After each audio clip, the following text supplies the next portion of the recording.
Muy buenas noches, bienvenidos. Esto es Sala de Prensa, como siempre es una alegría, un placer poderlos acompañar. Aquí estamos con los principales temas, noticias que son del día y hoy nos acompaña Angie Camacho. Angie, bienvenida. Pablo, gracias por la invitación. Claro que sí.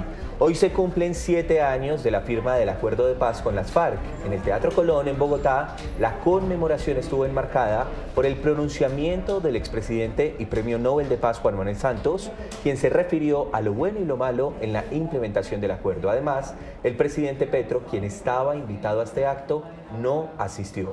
Ya vamos a ir con nuestros invitados, Angie, pero hagamos un abrebocas. ¿Qué fue lo que pasó hoy, 7 años de este acuerdo?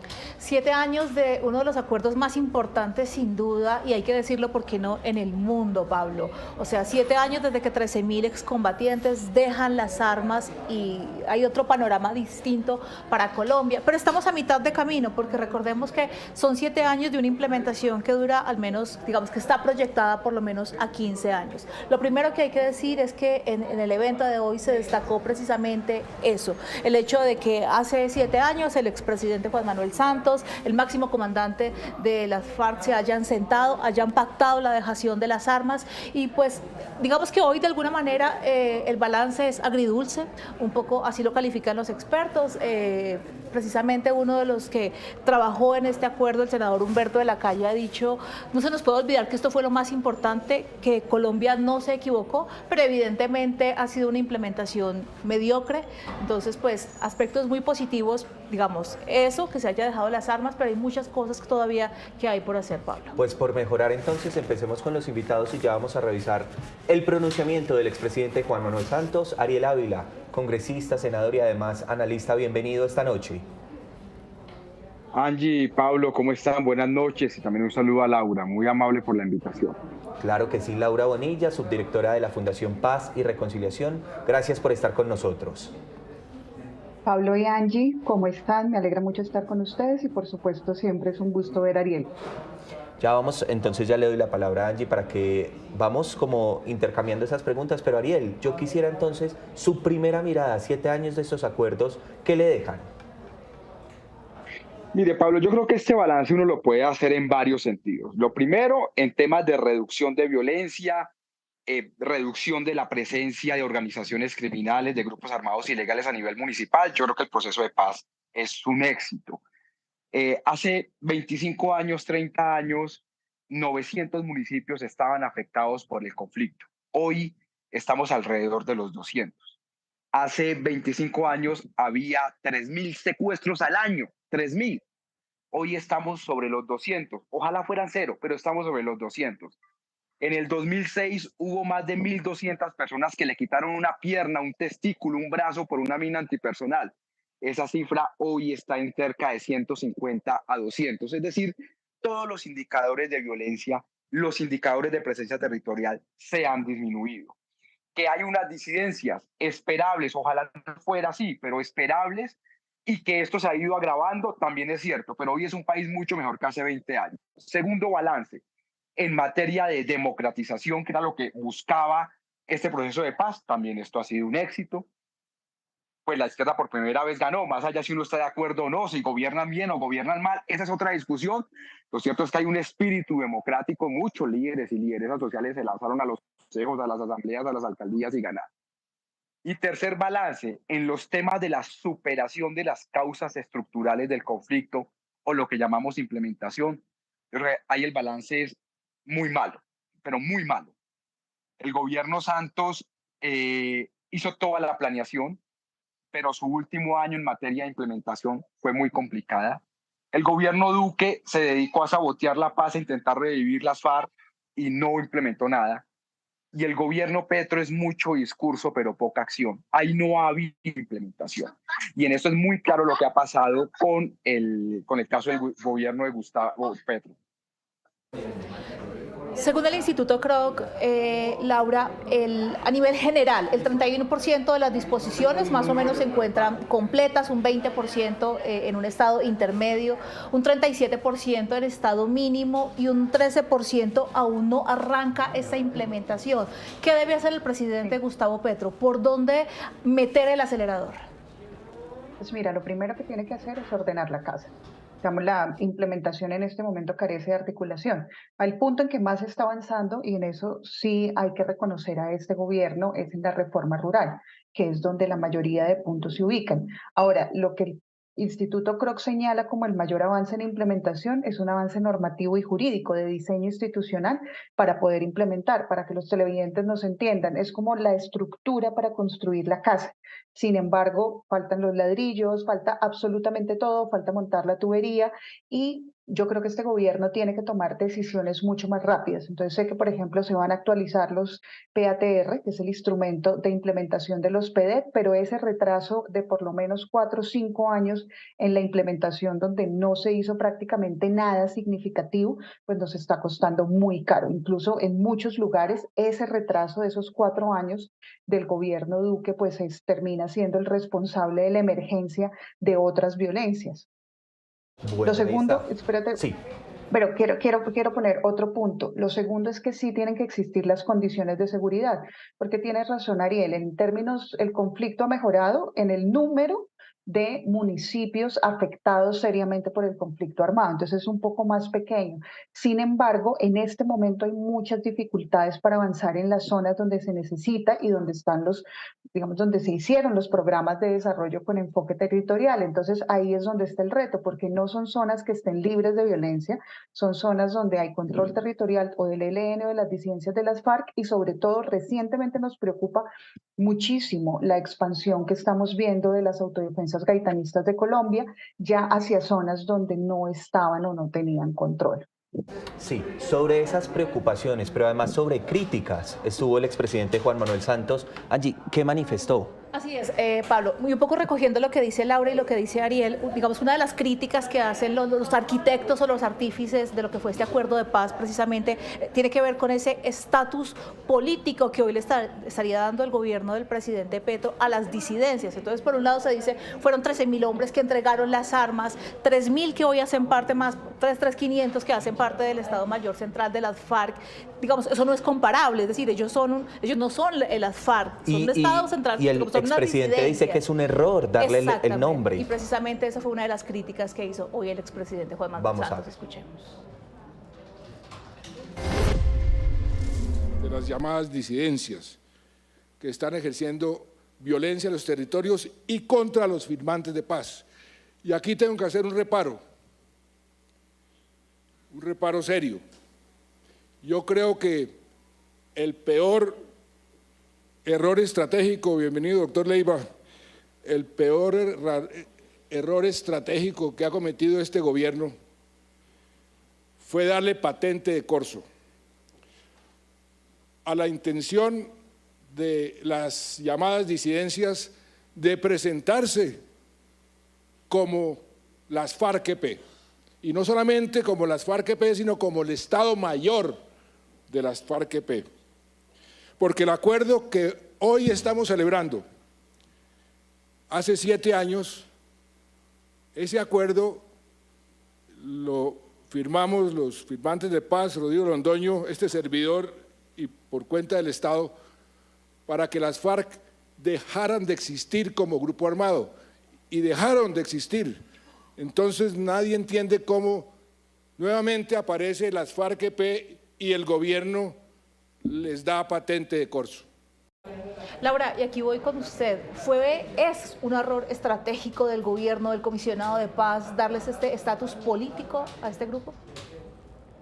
Perdón, pues yo ahí sí tengo que distanciarme bastante del expresidente Santos porque el estatus político no es lo que hizo crecer a las disidencias de las FARC. Lo que hizo crecer a las disidencias de las FARC es que después de que se firme el acuerdo de paz y sobre todo, digamos, en el entre gobiernos, entre Santos y Duque, pero también en el gobierno Duque, no se atendió de ninguna manera los territorios donde estaban emergiendo disidencias, y lo digo con conocimiento de causa.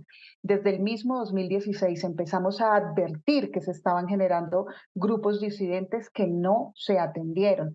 Hay digamos, zonas completas, mira el Cauca del que hemos hablado tantas veces, que básicamente son antisistema porque no tienen servicio de policía, no tienen absolutamente nada desde hace muchísimos años. El nombre que se ponga a las disidencias en este momento, su reconocimiento realmente no fue lo que hizo que ellas volvieran a ser fuertes. Además, ya ha pasado en otros acuerdos de paz. Nosotros hemos realizado un seguimiento muy juicioso de todos los acuerdos y el cumplimiento en Colombia llega al máximo el 20-25% de las cosas que se firman. Digamos, el informe del instituto creo que es muy generoso con este acuerdo, pero aún así ese es el punto que nos falta y ese es el punto que lleva a que volvamos a tener emergencia de actores armados. Yo puedo no estar de acuerdo, personalmente no estoy de acuerdo con el politicómetro, con ponerle más o menos político a un grupo. Entiendo que es una necesidad nacional, para mí poco práctica a la hora de sentarse en una mesa de negociación, pero no es la razón de lo que estamos viviendo en este momento. Y aún así, tampoco es la razón fundamental de que no hayan avanzado los procesos de negociación o de diálogo con el hoy llamado Estado Mayor Central. Senador, voy con esa misma pregunta, Ariel Ávila. ¿Es un error el estatus que se le ha dado a las disidencias? Mire, le respondo de tres formas. Uno, de acuerdo con Laura, el crecimiento de las disidencias del autodenominado Estado Mayor o la Segunda Marquetalia obedece a un vacío de poder que el Estado no fue capaz de terminar, de llenar, eso estamos de acuerdo. Sin embargo, dos, hay un error en que el Estado le haya dado un reconocimiento a las disidencias de estatus político. Yo me manifesté en contra cuando eso lo quisieron hacer. Me parece que eso es envalentonar a una gente. Nosotros negociamos con las FARC se desmovilizaron, las FARC se reincorporaron, hoy están convertidos en un partido político. Y el problema que tenemos en el tema de sometimiento es que no solo no hay ley, sino que los demás grupos están diciendo, como las autodefensas gaitanistas de Colombia o urabeños o Clan del Golfo, diciendo, bueno, nosotros somos disidencias paramilitares, también queremos estatus político, y ahí tenemos todo trancado. Eso fue un error monumental, pero eso no explica el problema de seguridad y el crecimiento, de acuerdo con Laura. Y lo tercero, pues ya estamos en este punto, digamos, ya qué podemos hacer, ya se revió el reconocimiento político, ya a seguir avanzando, y es aquí, conectando con lo que está pasando en coyuntura, que yo sí esperaría que el gobierno de Gustavo Petro hiciera una evaluación frente al proceso con el autodenominado Estado Mayor Central para saber hasta dónde vamos, pues porque si no, digamos, ahí hay una crisis monumental, no hay protocolos, no hay una agenda clara, no hay un cronograma claro, y lo que tenemos es una crisis de la paz total, mientras que con el caso del ELN, pues al menos hay una agenda, hay un cronograma, hay una comunidad internacional rodeando el proceso, hay cómo salir de una crisis, en el otro caso no. Caso no, que es esos diálogos con las disidencias. Angie, ¿cómo cayó la no presencia hoy del presidente Gustavo Petro en este evento? Pues no cayó muy bien, Pablo. De hecho, hasta último momento se esperaba, incluso llegó la avanzada, digamos, de Casa de Nariño y se estaba esperando. No cayó muy bien, sobre todo porque este es el presidente de la paz total, cuya política transversal de gobierno evidentemente es la paz total, pero además un mandatario que se comprometió incluso desde su discurso de campaña y durante todo esto que él lleva de mandato a continuar con la implementación del acuerdo de paz. Y uno de los críticos que evidentemente no se pudo quedar callado fue el expresidente Juan Manuel Santos. Escuchemos. Que infortunadamente nos había prometido que venía hoy, pero acaba de anunciar que no viene. Con mucho respeto se lo dijimos, que la paz total no opaque la implementación del proceso de paz con las FARC, porque la implementación del proceso de paz con las FARC es una condición fundamental, necesaria, para que cualquier otra paz pueda prosperar.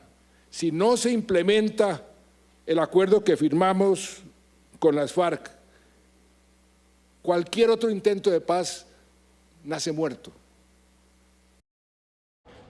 Ahí están las palabras. Senador Ariel Ávila, su lectura de la no presencia del presidente Petro en este evento. Mire, yo creo que ahí pasaron al menos dos cosas. Por un lado, yo creo que el presidente sabía que iba a haber una crítica a la implementación por parte de él. Como lo dice Laura, es cierto, en el tema de reforma agraria integral se ha venido avanzando, en otra materia está detenido.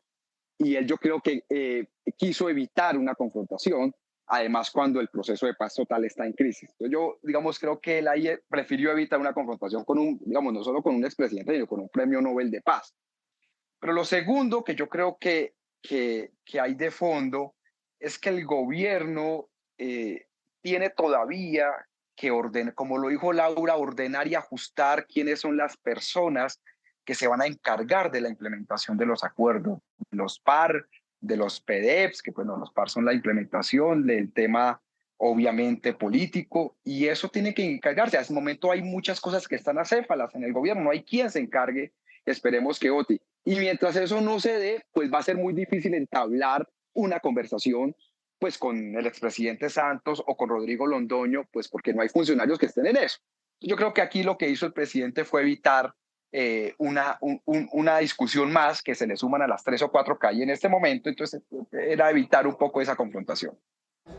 Laura, yo quiero preguntarle, porque insistía en el discurso, y no solamente el expresidente Juan Manuel Santos, también Humberto de la Calle, y tiene que ver con que la política de la paz total no opaque la implementación del acuerdo de paz. ¿Usted cree que es así? ¿Sí? Te perdí en los últimos 5 segundos de la pregunta, perdona. Le preguntaba a Laura si, como digamos, algunos críticos o en el auditorio se escuchaban cosas como que la política de paz total, bandera del presidente Gustavo Petro, no opaque la implementación del acuerdo de paz, que se le estuviera dando de pronto un poco más de protagonismo a la política de paz, a los procesos que se adelantan simultáneos con distintos grupos en el país, y de pronto se esté dejando un poco de lado o desdibujando la implementación. ¿Usted qué piensa? Yo pienso que, digamos, uno de los errores fundamentales de este gobierno fue haber desbaratado la estructura de implementación con la que veníamos sin tener un plan B listo, o sea, sin tener gente, capacidades, recursos, una estructura bien armada, una ingeniería bien montada, porque, digamos, la expectativa de la gente era extremadamente grande, y no solamente de los críticos. La gente en territorio esperaba y dice, bueno, por fin, ahora sí vamos a tener implementación del acuerdo, y eso es muy concreto. La gente necesitaba avanzar, que ya se está haciendo afortunadamente en reforma rural integral, pero también necesitaba mantener proyectos productivos, necesitaba asegurar la reincorporación económica, necesitaba que empezara a funcionar la Comisión Nacional de Garantías de Seguridad, y creo que ahí faltó un análisis mucho más juicioso en los inicios. Ya está como está, y lo que se hizo fue distribuir funciones en diversas cabezas sin tener un quien articule, y eso se nota muchísimo porque la implementación del acuerdo depende básicamente de todo el Estado. Entonces te doy un ejemplo: las políticas de prevención de violaciones a derechos humanos asociadas. Hay 3 instancias territoriales que tienen que sesionar con la misma gente en determinados municipios que no tienen capacidad. Entonces, eso tampoco es enteramente culpa, digamos, de este gobierno, responsabilidad de este gobierno, pero sí que se pudo corregir ese rumbo y se están tardando demasiado en hacerlo. Y finalmente, pues digamos, yo creo que el hecho de haber relevado el comisionado de paz y poner otro comisionado de paz, pues de alguna u otra manera significa que el presidente Gustavo Petro entiende perfectamente que necesita darle un viraje a la paz y a esta política. Nos quedan unos minutos esta noche, entonces nos vamos con las conclusiones. Antes de eso, ¿qué dijo Pastor Alape? Mire, Pastor Alape dice que, independiente de los tropiezos, esta no es una paz perfecta, no es un acuerdo perfecto, pero lo más importante es que no había otra opción. Colombia no tenía una opción distinta que hacer la paz y la dejación de las armas por parte de las FARC. Lo defendió hasta el final y dice que los colombianos tenemos que reconocer y rescatar eso. Escuchemos. Porque después de 7 años, la paz es el camino, el único camino que tiene Colombia para poder avanzar como nación. ¿La firmarían en las mismas condiciones o harían algunas modificaciones? ¿Hoy qué piensas? No, por supuesto que sería como rescatar el primer acuerdo que firmamos en Cartagena, que por la situación del plebiscito se tumbó.